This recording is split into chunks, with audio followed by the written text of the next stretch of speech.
ආයිබෝවන් ඔබල සියලු දෙනාටම අද මා කතා කරන්න යන්නේ 6 වෙනි පරාක්‍රම බහු රජතුමා ගැන. මේ 6 වෙනි පරාක්‍රම බහු රජතුමා තමයි කෝට්ටේ රාජධානියේ ආරම්භක පාලකයා. ඒ වගේම රට එක්සේසත් කළ අවසාන රජතුමාත් මේ 6 වෙනි පරාක්‍රම බහු රජතුමාය.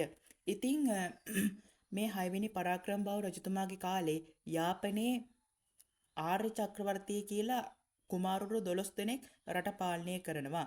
ඉතින් මේ යාපනයටයි කෝටටයි දාව කැනෙමේ කෝට්ටට යාපනයටයි අතරමැද තියෙනවා ජනපද 18ක්. ඒ ජනපද 18න් සමහරක් ජනපද අයත් සමහර ජනපද අහන්නේ යාපනයේ ආර්ය චක්‍රවර්ති රජතුමා කියන දේවල්. එතකොට අනිත් ජනපද අහන්නේ අපේ පරාක්‍රම බහු රජතුමා කියන දේවල්. ඉතින් මේ 6 වෙනි පරාක්‍රම බහු රජතුමාට හිතෙනවා පාලන ක්‍රම දෙකක් අවශ්‍ය නැහැ. එක පාලන ක්‍රමයක් ඇති කියලා.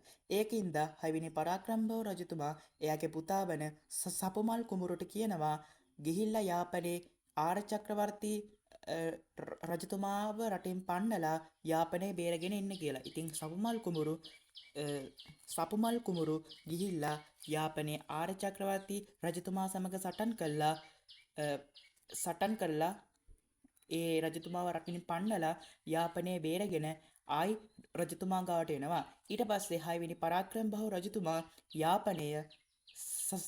යාපනය සපුමල් කුමරුට බාර දෙනවා.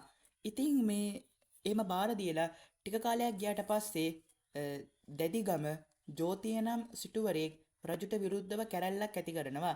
ඉතින් මේ කැරැල්ල මැඩපවත්වන්න 6 වෙනි පරාක්‍රම බහු රජතුමා එයාගේ අනිත් පුතා වන අම්බුලුගල කුමරුව එතෙන්ට යවනවා.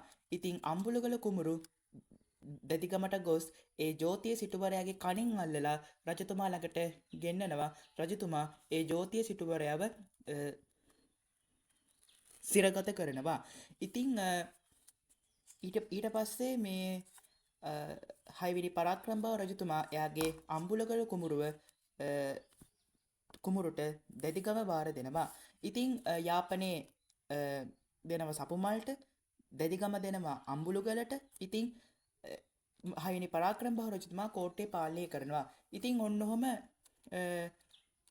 පාලනය ගෙනියනකොට ඉන්දියාවේ විජයනගරය කියලා ඉන්නවා කන්නඩි කියලා රජ කෙනෙක්. මේ කන්නඩි රජතුමා ලංකාව ආක්‍රමණය කරන්න එනවා. ඉතින් මේක දැනගත්ත 6 වෙනි පරාක්‍රම බහු රජතුමා ගිහිල්ලා ඒ ඉන්දියාවේ කන්නඩි රජතුමා එක්ක සටන් කළා කන්නඩි රජතුමාව රටින් පන්නලා දානවා. ඉතින් 6 වෙනි පරාක්‍රම බහු රජතුමාගේ දුව තමයි ලෝකනාථා එහෙම නැත්නම් උලුකුඩේ දේවිය. ඉතින් ඔය උලුකුඩේ දේවියට ළමෙක් ලැබෙන්න කියලා තමයි තොටගම්මුවේ ශ්‍රී රාහුල හිමියන් මේ සැලලිහිණි සංදේශය ලියන්නේ. බොහොම ස්තුතියි.